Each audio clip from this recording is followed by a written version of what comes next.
મનની પ્રશંસા, શીતની શાંતિ, દિલની દાતારી, ગુમડાની રૂજ અને ટાઢિયા તાવની ટાઈટ, આ બધા હેરડા અંદરથી ફૂટે. જો આ મોજ આવે છે ત્યારે આ નોટ ઉડે છે ને. નકર આપણે ને આપણે કઈ ખરીદી કરવા ગયા તો નથી કહેતા હજી ઓછું કરીને, હજી ઓછું કરીને. પછી કહ મારતા બેનું ના આવડે એવું આપણને ન આવડે. હા ભલે હું તમારી ભેગો છું. અરે એ ક્યાં કરો, જો આપણે ઉનાળો આવે ને શેરડીના ગન્ને કા રસ મિલતા હે ને બાજાર, શીસોડો નાખ્યા તો આપણે રસ પીવા ઉભા રહે, બેનોય રસ પીવા ઉભા રહે. બેમાં ફરક કેટલો ખબર? આપણે તરત ગાડી ઉપર એન્ટ્રીમાં ઉતરશે, એ 5 ગ્લાસ આપી દે. એટલે ઓલો પહેલા તો એ 5 ગ્લાસ લેશે ને એમાં દોથો બરફ નાખશે. એ પોણા તેના બાપે બરફના ભીર્યા હોય અને એમાં પછી રહ નાખે. પછી આપણે બધા ભાઈ ઉભા છે ને ઘૂંટડા ભરતા જાય ને બરફના ગાંગડા પાછા સોઈને ઘા કરતા જાય. ચલો ચો. બેનું એવું નહીં કરે. બેનું એમ કે ભાઈ 5 ગ્લાસ લાવી જાય રસ. ઓલો ગ્લાસ રસના ઓલો ગ્લાસ મૂકીને બરફ લેવા જાય તો બેનું કે એ બરફ નાખતો ને મારો રોયા. કોરા રહ ના ભર્યો, કોરા રહ ના ભરી લઈને પછી 2 ઘૂંટલા ભરીને જેમ ખાલી થતા નાખ થોડોક રસ, સોરી નાખ થોડોક બરફ. એ રસ પૂરા, રસના જે પૈસા આપે ને રસ પૂરો રહે ને બરફ મફતમાં રહે. આપણે રહના પૈસા આપીને બરફના ગાંગડા ખાઈને વહી આવીએ. પછી નો બેનો કે તમારા ભાઈ બુદ્ધિ નથી એમ. એનું કારણ આ લગભગ તો ક્યાંય બેનો ભેગા થાય એટલે એક વાત કર્યા કે નો રે તમારા ભાઈમાં અમે આવ્યા પછી બધું જામ્યું. અમુક બેન તરત કહે તમારા ભાઈમાં જાજી બુદ્ધિ નહીં. એ તો હું આવીને પછી બધું ચાલુ કર્યું.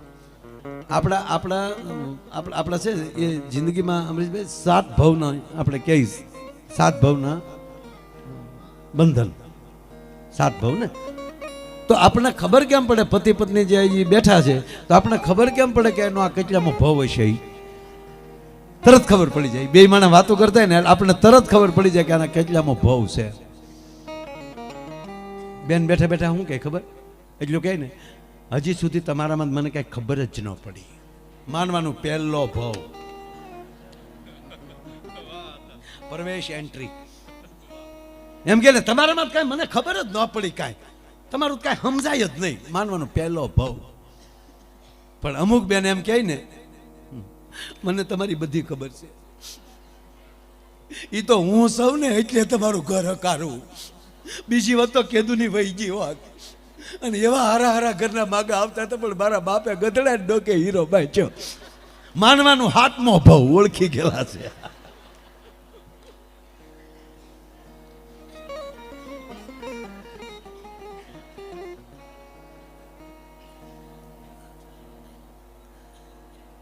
કહેવાનો અર્થ આનંદ એ પ્રભુનું રૂપ છે, પણ અંદરથી આનંદ આવે. બીજાનું જોઈ સરખું જીવન આપણા ટાઢા નેણ થાય, આપણું હૈયું હરખાય. અરે બીજાનો હરખ જોઈને જેથી તમને હરખ આવે ત્યારે માની લેજો કે તમે ખૂબ વડવાળાની નજીક છો. પણ કોકનું હારું જોઈને અંદર ઈર્ષા આવે ત્યારે માનજો કે નજીક છે પણ આપણી ઉપર નજર નથી હજી ઠાકરની, કે આપણે એનું ભજન ન કરી શક્યા. એમ આજ પ્રયાગરાજને આંગણે મેં વાત કરતા 1.5 કલાક તમારી વચ્ચેથી લઈ લીધી. 1.5 કલાક કેટલું થયું? હા 1.5 પૂરી થઈ. બોલો સમયને જાતા હું વાર લાગે? અરે આનંદ કરતા જાઓ તો જીવનને જાતા હું વાર લાગે? એ તો વળ ખાઈને જીવતા હોય ને એને ટેમ ન જાય. હાવ ટેમ નથી જાતો. ગુંગા કાઢે બેઠો. અમુક તો એવા લોભીના દીકરા ગુંગુ કાઢે તો આમ ગોળ કિરે વગેરે ઘા ન કરે, નાખી દે ને ભાઈ. હવે એ ક્યાં પાછું કાયમ આવવાનું છે?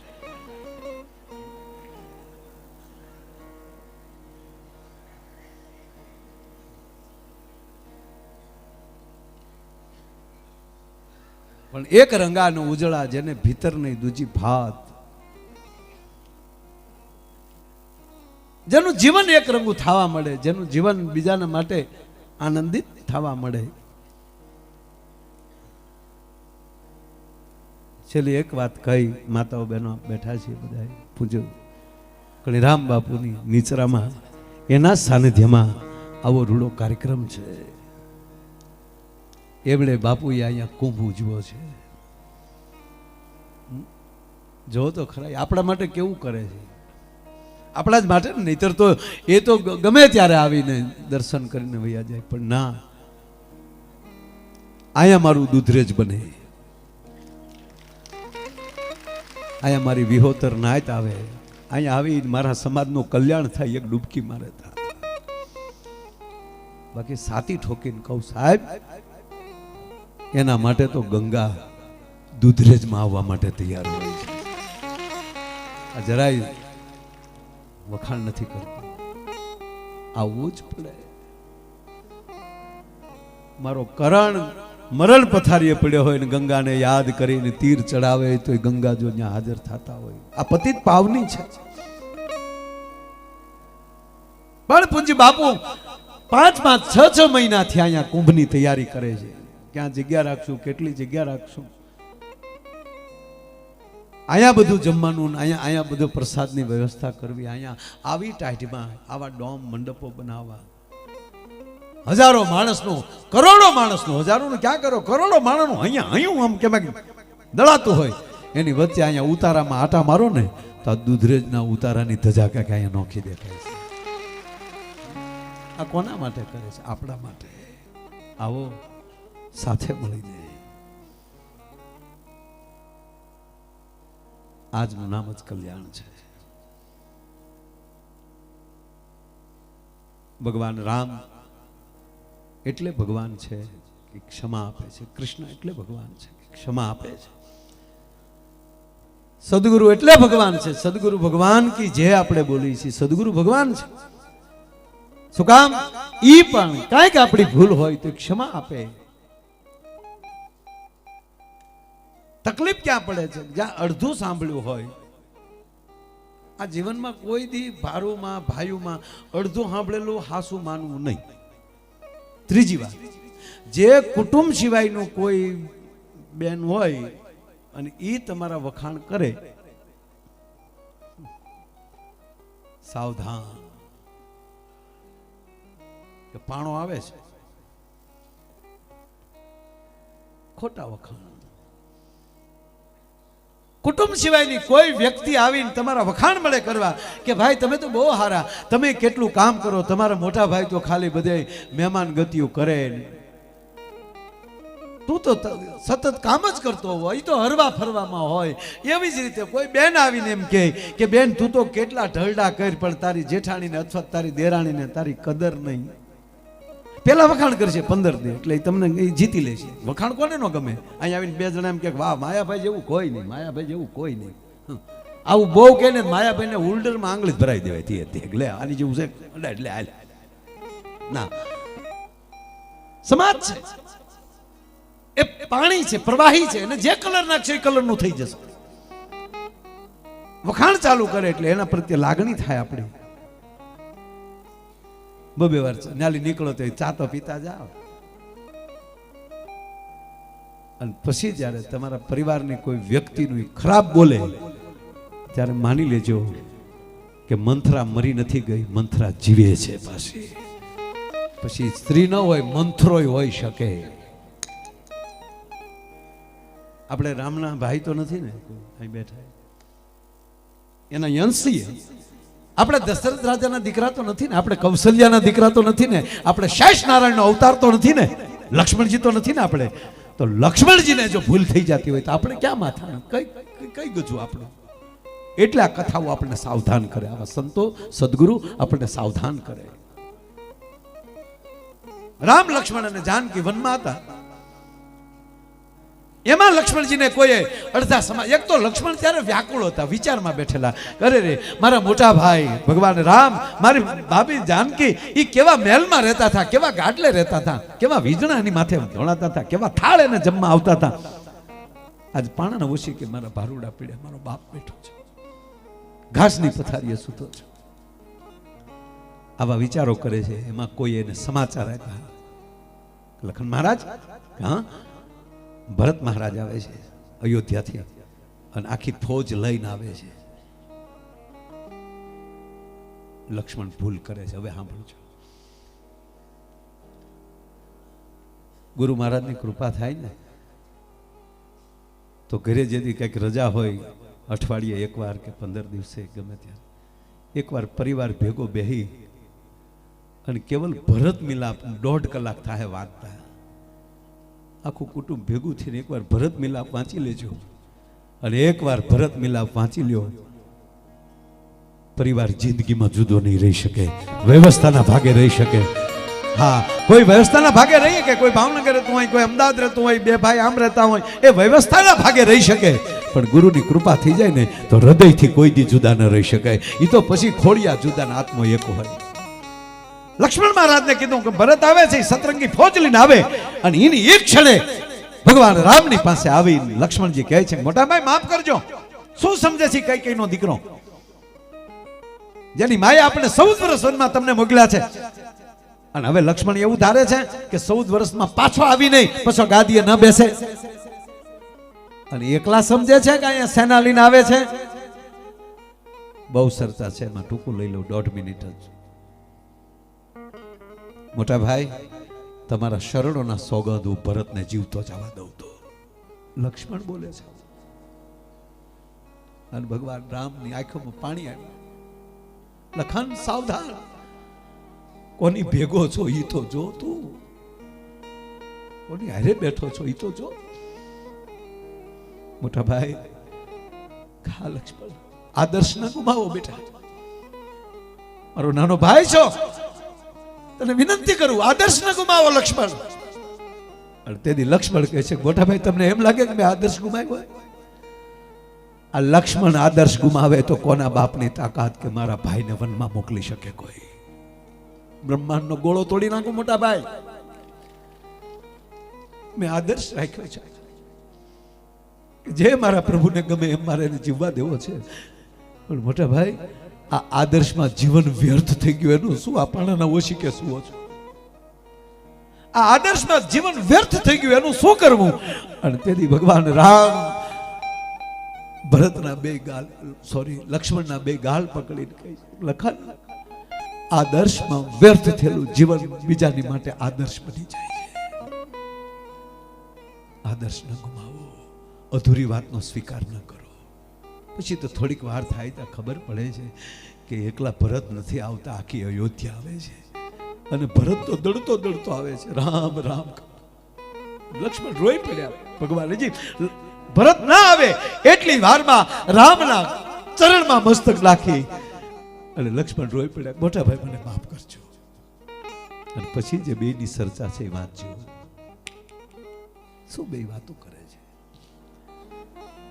થોડોક સમય આવે છે બધા, થોડાક દૂર છે ત્યારે ફરીવાર કંઈક લક્ષ્મણ, હા મોટા ભાઈ, બીજી એક વાત કહું, કહો ને મોટા ભાઈ, એકલી અયોધ્યા નથી, ત્રણેય માવો છે.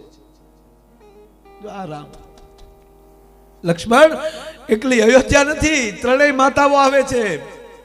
કૌશલ્યા છે, માં સુમિત્રા છે, માં કૈકેયી છે. પણ તને રામના સોગંદ, ત્રણેય માતામાં પેલા કૈકેયીને પગે ન લાયક તો તને મારા સોગંદ છે. પેલા કૈકેયીને પગે લાગજે, જેને વનમાં મોકલ્યા એને પગે લાગવાની ટકા. લક્ષ્મણ, એની હામી કરડી આંખે ન કરતો હો, નકર કૈકેયીના ખોળિયામાં પ્રાણ વયા જાય, કારણ કે એના જીવનમાં પસ્તાવાની જાળણી હાલે જ પેટે. હા મોટા ભાઈ, આવે છે. પછી આખી ચર્ચા મેં કીધું ઘરે વાંચજો આ કથા. ઘણી ચર્ચા થાય. ભરત ના પાડે છે, હું ગાદીએ નહીં બેસું મોટા ભાઈ, મારી માએ મારા માટે ગાદી માગી, મારે નથી જોતી ગાદી. ના લક્ષ્મણ, આ રઘુકુળનું ખોરડું છે, વચન ઉપર હાલવું જોઈએ, માવતરના વચન પર બાળા. એટલે જ કહું છું મોટા ભાઈ, એટલે જ તમને કહું છું, રઘુકુળ વચન ચૂકી ગયું. ભરત બોલે, ભરત, હા મોટા ભાઈ, રઘુકુળ વચન ચૂક્યું છે એટલે મારે ગાદીએ નથી બેસવું. કઈ રીતે મોટા ભાઈ? મને પેલા ઈ કહો તો, મારી માએ પેલા શું માંગ્યું વચનમાં? કે રામને ગાદી નહીં, ભરતને ગાદી. મારા માટે ગાદી પહેલા વચનમાં માગી ને કે હા, વનવાસ તો બીજા વચનમાં ને કે હા. તો નથી લાગતું મોટા ભાઈ રઘુકુળ વચન ચૂકી ગયું? જો પહેલા વચનમાં મારી માએ ગાદી માગી તો મને પેલા ગાદીએ બેસાડવો હતો, અને પછી જોઈ લે કે મારા રામને કોણ વનમાં મોકલે. પણ હું મોસાળમાં હતો, તમને બીજું વચન હતું, એનો પહેલો અમલ કરાય. જે કાંઈ ઘણી બધી ચર્ચા થાય, પણ નથી જવું.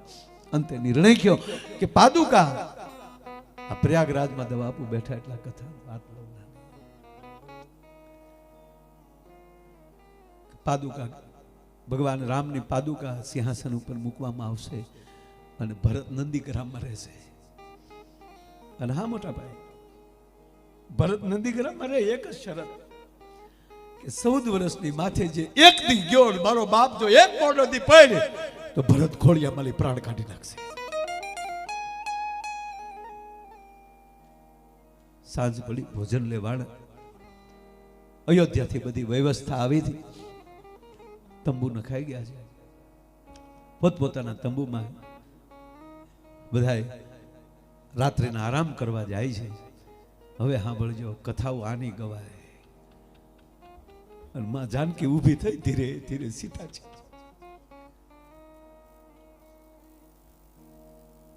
જેના માવતરે સાસુ સસરાએ વનમાં મોકલી દીધા હોય,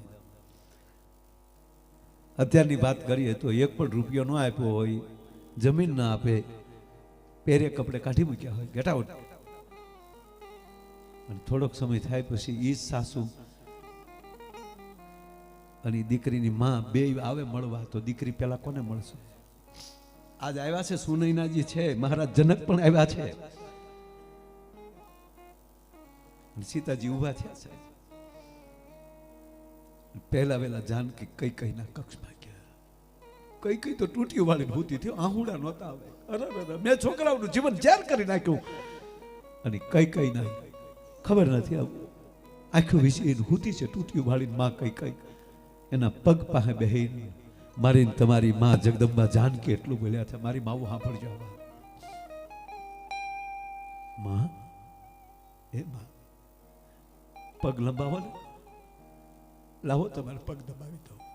હું તમને ઓળખું છું, તમે મહારાજના માનીતા રાણી હતા. અને મારી માં કઈ કઈ જ્યારે અયોધ્યાની બજારમાં નીકળે તો આગળ જાજમું પથરાતી, એટલું નહીં, એની દાસીઓનું ઓઢણું હેઠું પડી જાય તો 8-8 દાસીઓ તેના શેડા પકડીને બહાર હાલી જતી હતી. માં, મારી માએ કોઈ દી ધૂળમાં પગ નથી મૂક્યો, એને બદલે મારી માં કઈ કઈ ઠેઠ અયોધ્યાથી હાલીને આવ્યા. લાવો માં, તમારા પગ દબાવી દઉં. અને કઈ કઈ ભેટી ગયા સીતાજી. જાનકી, મને માફ કરજે બેટા. સીતા, મને માફ કરજો બેટા. તેથી માં કઈ કઈ ના 2 પગમાં પગ પકડીને આ દેશની જગદંબા માં જાનકી એટલું બોલ્યા હતા. આ કથાઓની સાક્ષી આ વહેતી ગંગા એની સાક્ષી પૂરી રહી છે. માં ગંગા કહે છે કે મેં આ પાત્રોને મારા પાસેથી બાજુમાં હાલતા જોયા છે. તેથી 2 પગ પકડીને માં કઈ કઈ ના 2 પગ પકડી અને તેથી સીતાજી એટલું બોલ્યા હતા કે માં, તમારા પ્રત્યે જો મને ઊંડે ઊંડે દુર્ભાવ હોય તો મને મારા સુહાગના સોગંદ છે, મારા સુહાગના સોગંદ. એક વાત કહું માં, કઈ કઈ ને કહેજો માં જાનકી, એક વાત કહું માં, બોલો ને જાનકી. આ બધી મારા રામની લીલા છે માં, આ બધી મારા રામની લીલા છે. આ તો હું ને તું માં 2 ભાગશાળી છીએ કે રામની લીલાના પાત્ર બનવાનો મને તને અવસર મળ્યો છે. આ તો સદીઓ વયું જાય ને તો જગત આપણને યાદ કરશે. સાહેબ, ઈ ભૂમિના સંતાન, ઈ પરંપરામાં આપણી ગાદીઓ છે. અને ખોળે આવી એટલે ટાઢક થાય, અને ખોળે આવી એટલે આનંદ થાય. બસ નાના મોટાનો ભેદભાવ ભૂલીને પરિવાર જેવા જીવન જીવીએ. અને જ્યારે દૂધરેજ જવાનો કે આવા તીર્થીએ જવાનો અવસર મળે ત્યારે માની લેજો કે આ અવસર આપણે નથી ગોઠવ્યો, એણે બોલાવ્યા છે એટલે આપણે આવવાનું મન થયું છે, એટલે આપણે જઈએ છીએ. આવું ભાવ છે. આજ પ્રયાગરાજમાં, તીર્થરાજ પ્રયાગમાં આવો કુંભ ચાલે છે. અને મારી જિંદગીમાં કહું સાહેબ, એકવાર નાસિકના કુંભમાં પૂજ્ય મોરારી બાપુની કથામાં બાપુ પ્રોગ્રામ કર્યો. એક હરિદ્વારમાં પૂજ્ય બાપુની કથા વખતે એક પ્રોગ્રામ થયો કુંભમાં. અને આજ પ્રયાગરાજમાં બાપુ આજ પહેલી વાર મારો જિંદગીમાં કાર્યક્રમ છે અને એ કણીરામ બાપુની હાજરીમાં અને મારા દ્વારકાધીશની હાજરીમાં અને આપ બધા અને એ મારા ધાબળિયાઓની હાજરીમાં